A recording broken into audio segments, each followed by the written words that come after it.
Okay. I meant to get to this yesterday. Somehow I didn't. I don't know why. EU loyalist group Best for Britain appeared to invoke the fate of the beheading of King Charles I after Queen Elizabeth agreed to temporarily suspend Parliament for a few weeks before the Brexit deadline. Okay. So Brexit happens. What's it been, 4 years now? The people of Britain voted to leave the European Union. All right? That was the vote. There was a ton of campaigning, a ton of marketing for it. Okay? Your side lost. And what is it nowadays with not accepting the results of elections? What is it about it? Do people just not realize that we used to have shooting wars over this stuff and now we get to peacefully vote? And you don't have to worry about these horrible transitions of power. One of the greatest miracles of modern Western culture is the peaceful transition of power, which, by the way, was really spurned by the United States. You know, the fact that we can have these very contentious elections and we have a peaceful transition of power, and then people get over it, and then in 2 or 4 years, they come back and they do it again, and then they move on with their lives. That's why what has been happening in the United States after the last presidential election is so troubling, because it threatens the peaceful transition of power, not just with the way that people have been behaving and the things that they have been demanding and the behavior that they have been evoking on their fellow Americans by calling them Nazis and racists and everything else and violently beating them up and attacking them and all of this other stuff. You know, we're kind of at the cusp of that whole peaceful transition of power thing going away. But you also had a conspiracy within the government to do it, where the government officials, I should say, not the government, but government officials in certain elements of our government didn't like the results of an election and they plotted to overthrow it. This is a hugely problematic thing. This is the biggest story in the modern era for all Americans. And unfortunately, it was treated as if it were some tinfoil hat conspiracy thing. And in fact, it is one of the most consequential stories that we have ever heard.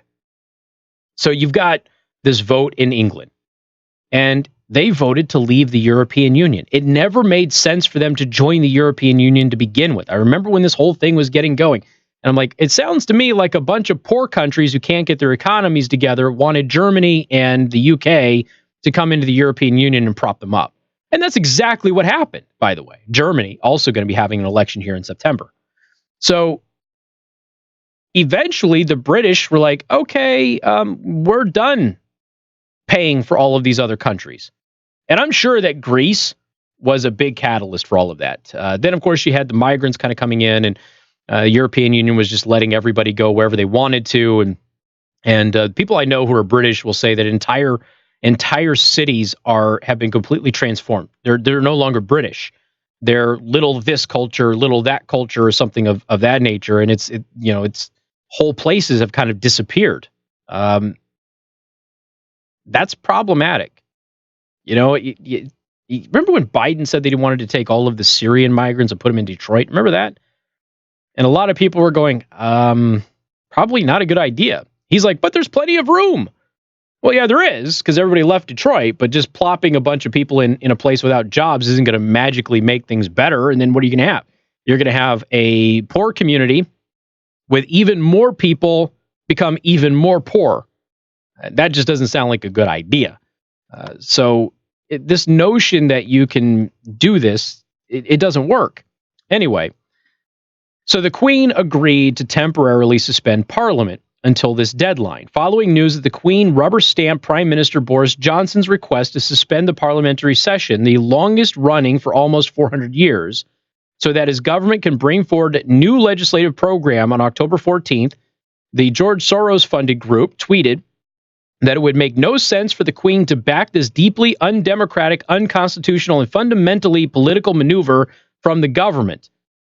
And those comments were attributed to the CEO, Naomi Smith. Now, you want to talk about undemocratic and unconstitutional and fundamentally political. How about not doing Brexit? Your group, the entire group, Best for Britain, is undemocratic, unconstitutional, and fundamentally political. The entire group. An election didn't go their way, And now they're doing everything they can outside of the normal process of government to prevent it from happening. But this is where things get interesting.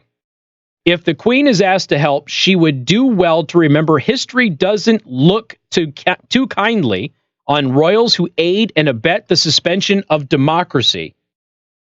Wow. So, I mean, there's a lot of people who said, well, that kind of seems like you're talking about beheadings, with royal families and everything. But remember, she has the power to do this. Anyway. So Breitbart writes, in fact, it is misleading to suggest the Queen's decision to approve the Prime Minister's request for suspension has involved her in politics in a personal way, any more than the House of Parliament involves her in politics when they vote for a law and put it in front of her to receive the royal assent. In theory, the Queen could decline the advice of her ministers on government decisions like whether or not to prorogue. I don't know what any of this means, by the way. As she could, in theory, refuse to grant her assent to parliamentary bills, but it is understood that she does not do so by constitutional convention, with her final decision on such matters being essentially ceremonial, which most people know. Everybody knows that the Queen doesn't run the country. It's ceremonial. They bring the stuff to her and she goes, okay, cool, you guys did it. So she's got her prime minister, who is pro-Brexit, coming up to her and going, look, we have a new plan that we want to put in place in October. And so can you suspend Parliament until we get this plan together so we can go forward with the law that was passed by the people of Britain? And she says, okay. And so the people who are opposed to the election results that would set in motion the separation of the UK from the European Union are doing everything they can to skirt the law, to skirt their constitution, and go ahead and actually overthrow the results of an election. And yet they have the audacity to call the other side unconstitutional and undemocratic. Got more coming up. News Talk 95.3, Michiana's news channel.